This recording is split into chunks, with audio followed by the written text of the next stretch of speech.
Hello and welcome to Let Me Talk to My Customer. I'm your host, Chad Counts, along with my co-host, Richard Tyler.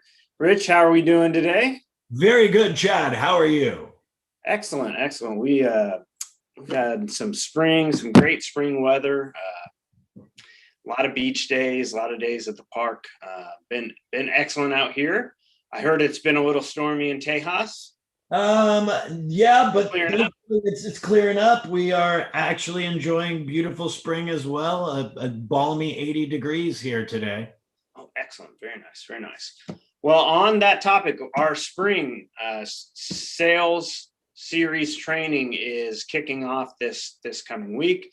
It's going to start May 13th, and it's operating from 7 a.m. to 10 a.m. Eastern. On the hour, we'll have 4 different series available, so that each time zone across the U.S., you will have a 7 a.m. time slot if you'd like to have your team come in early and participate in that. We already have a great number of signups.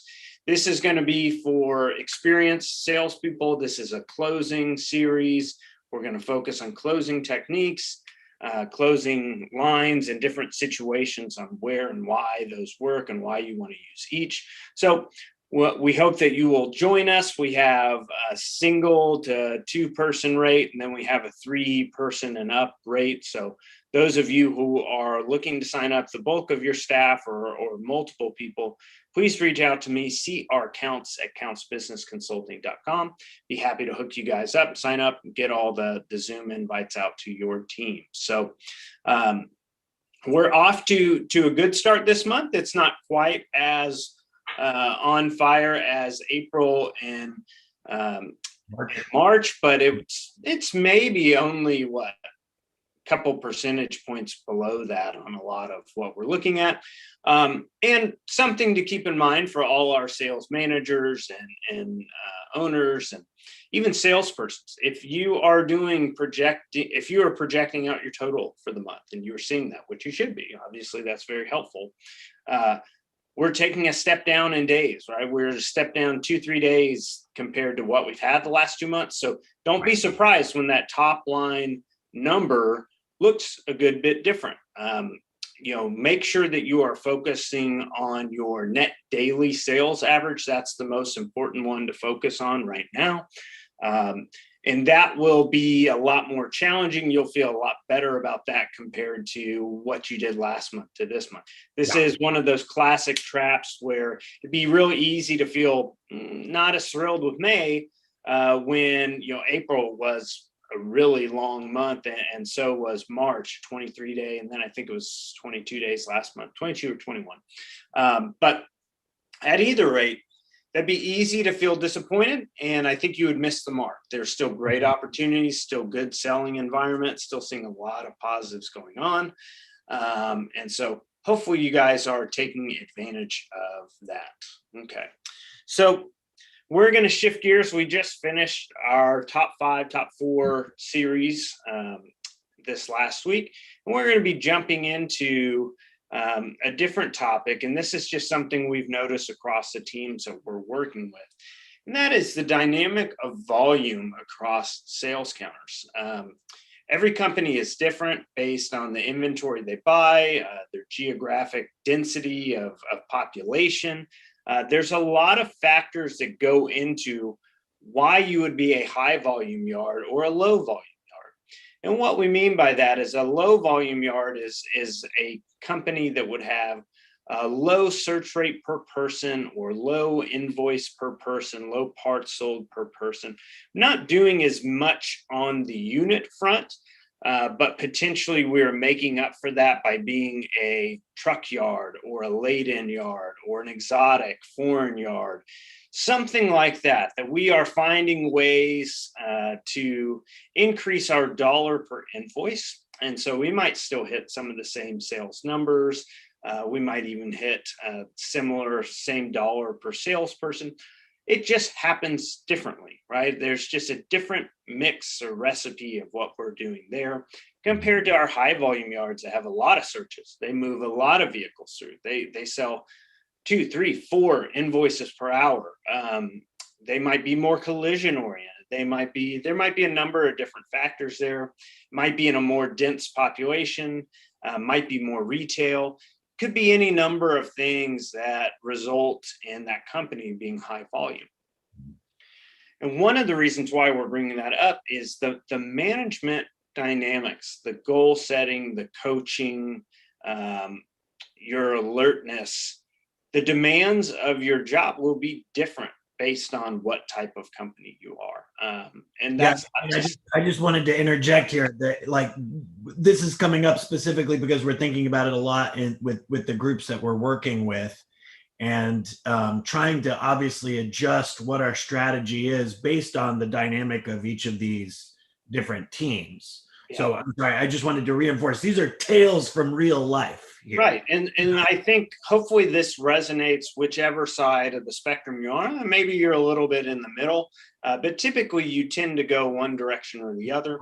I would say a low volume team is 8-9 searches an hour or less. And I would say a high volume team is going to be 14-15 searches an hour or less. In terms of invoicing per hour, your low volume is going to be 1.5 or below. And in terms of high volume, you're going to be 2.5 and up. So obviously there's different dynamics there. And typically one of the main factors too, is you'll typically have more bodies on a sales counter. That's high volume, right? You have more requests. You're more, if somebody is out or sick, you're going to feel that a lot more. And with the low volume, you're likely to hit higher sales numbers with a lot less people, right? So there's going to be different dynamics that come into play here. So Rich, why don't we start with high volume?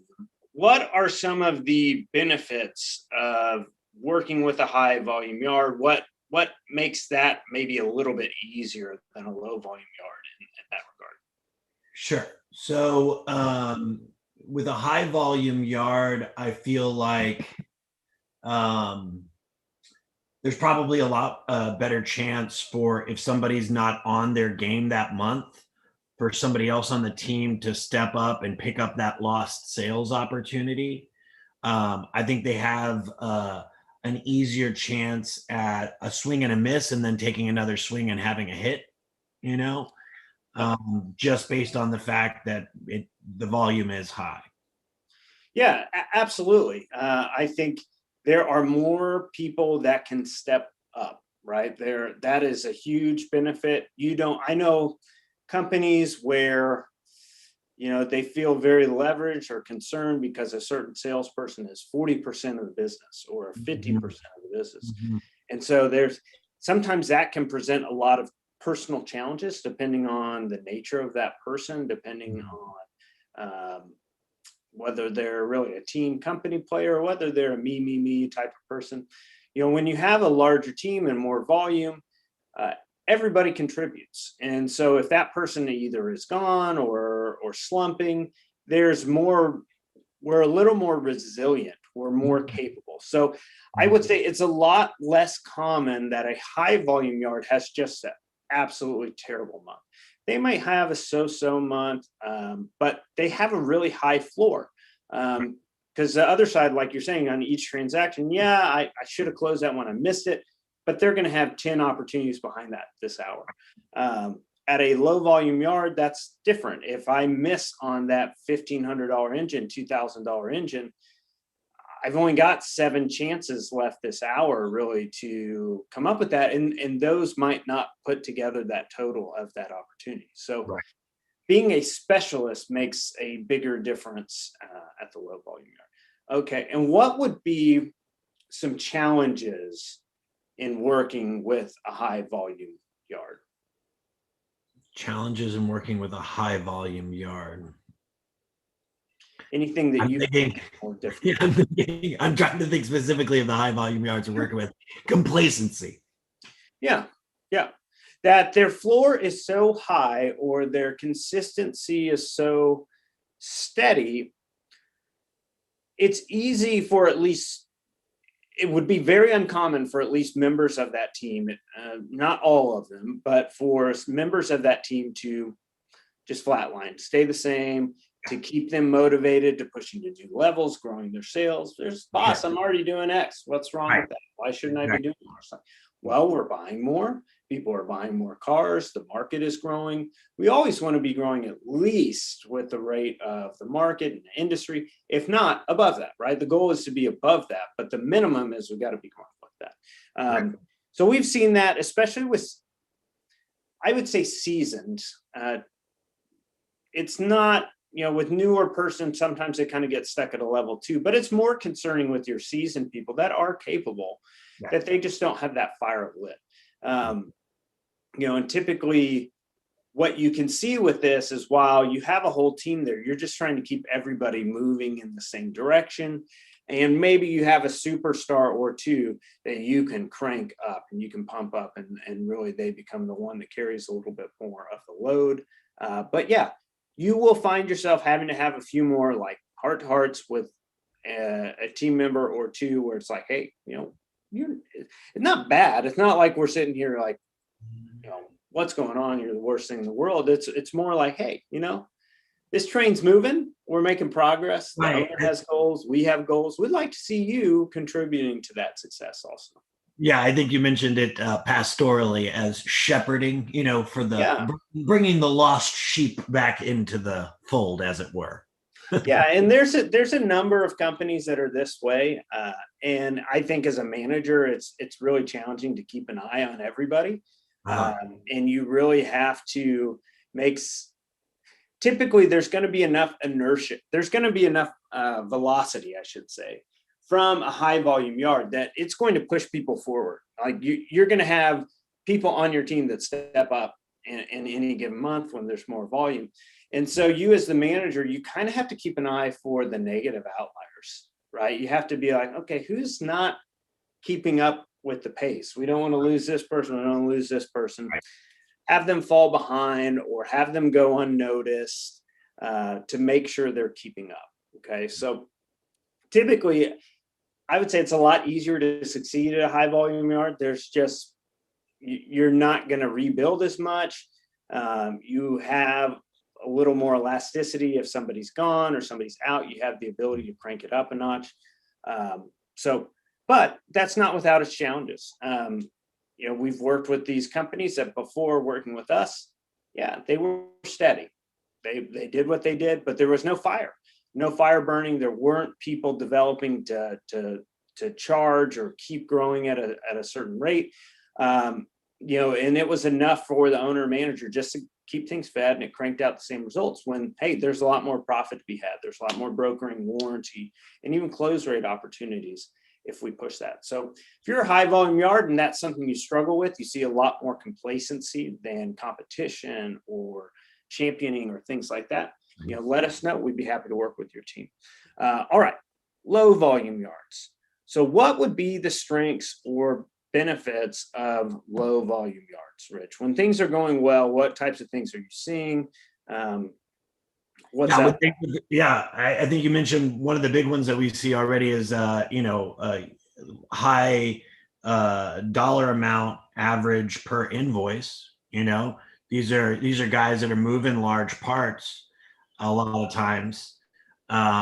We're seeing also, I think, smaller teams, and these smaller teams are usually going to be made up of people who I feel like maybe have a more maybe a more important connection with the team, if that makes sense. Like I feel like on a larger team, it's harder maybe to have a sense of that team, even though it's on a larger team, a tighter knit group, if you will. Yeah, they can be more on a larger. Yeah, it's funny. You would think it's more company first, but actually, I think in the high volume, there is a lot more individuality that comes into play and a lot more focus. It's probably more infighting amongst the team where there's, 5, 6 or more people. Sure. More chance somebody swipes a quote, or they're multiple site. And so, hey, well, we're here at this location and there is a little more in and out to that. With the low volume team, what I like is, man, you can really get some superstars and feed them, right? You can, it's a lot of fun to see, hey, let's see how high you can go. Let's run up the score. This is a great month. You're That's a good on point. fire. If you can get your top people tuned up, I mean, every call they get just feels like it's an $800 sale or $1,000 sale, Right. and so it gets easy for them to just have some really bananas days, and so that's fun. You feel at times like I don't have to move as many pieces. I don't have to shift up as many pieces to hit the result I'm after. However, this is very much a double-edged sword. I was going to say that I was thinking about the opposite side of that the whole time while you were saying that. And that is if they're off their game. Yeah, if they are sick, if heaven forbid they have some sort of hospitalization, or especially now, we've seen different people out with COVID or different things like that. Man, Yeah. you feel it. Yeah. And I would say the other thing on low volume yards is you're just more at risk. You always have to be on alert for a false step or a step back. And that's not just your top salesperson. That's not just other people. That could be dismantling falling behind. That could be inventory falling behind. Anything that disrupts what's already a lesser volume. Right. It's difficult. And we see this on the sales counter with our top guys being out, or let's say those middle of the road salespeople or new salespeople are onboarding. So if they miss a day or two, if they just on autopilot, they check out, they can't recover. I mean, there's not enough. Like we're saying, you could swing and miss at a high volume yard and you've got more behind it. But if you miss on those key opportunities at a low volume yard, it's going to take you a long time to make up for those missed sales. So there has to be a higher sense of urgency. You have to be more of especially when you sense a good opportunity, you really got to be a lethal closer. You've just got to be on it. And so the skill level in a lot of ways at a low volume yard needs to be much higher. Yep, that's exactly what I was going to say. I mean, I know a lot of times we talk about sales technique, and I mean, if you think about it, it makes sense. How many times at these small volume yards, if you work at a small volume yard, think about how many opportunities you have that come up in a day that are over $800 or $900. It might just be one or two opportunities a day that present itself on a big, powertrain sale or something like that. So that just means that the skill that you need on those calls is that much more important. The benefit that you can kind of turn around to the sales team and sell on it is the great thing about being at a low volume yard is if we infuse, whether it be more brokering or warranty or in stock into the system, who's going to sell it? There's only a handful of people that we need. And so we can lift this thing. We can do some really high sales number with just a handful of people. And so there should be excitement there in terms of the commission plan should be really appetizing and appealing. People should feel like their presence matters. And like you're saying, it is a team deal. But as we were saying pastorally on a high volume yard, there's a lot more shepherding. It's a lot more watching overall, seeing who's getting lost. You have to be more of an activist manager when you're working at a low volume yard. If something is off for a day, for 2 days, you've got to jump in there and say, hey, what's up? Where are we at? Where did you go? I had this credit. Okay, well, I've got to get you fixed up. I can't have you sitting there thinking about that credit for 2-3 days because we can't make that up. Whereas on a large team, yeah, credits happen all the time, but I've got so much inbound stuff. I'm flying 100 miles an hour anyways. Yeah. So that might describe, different companies, and you might find yourself somewhere in between that, those of you guys who are listening, and that's okay. And I would think this is true of other industries as well. When you're high volume or low volume, there's just a nature of characteristics that will develop and come from that. There are strengths to each and there are challenges to each.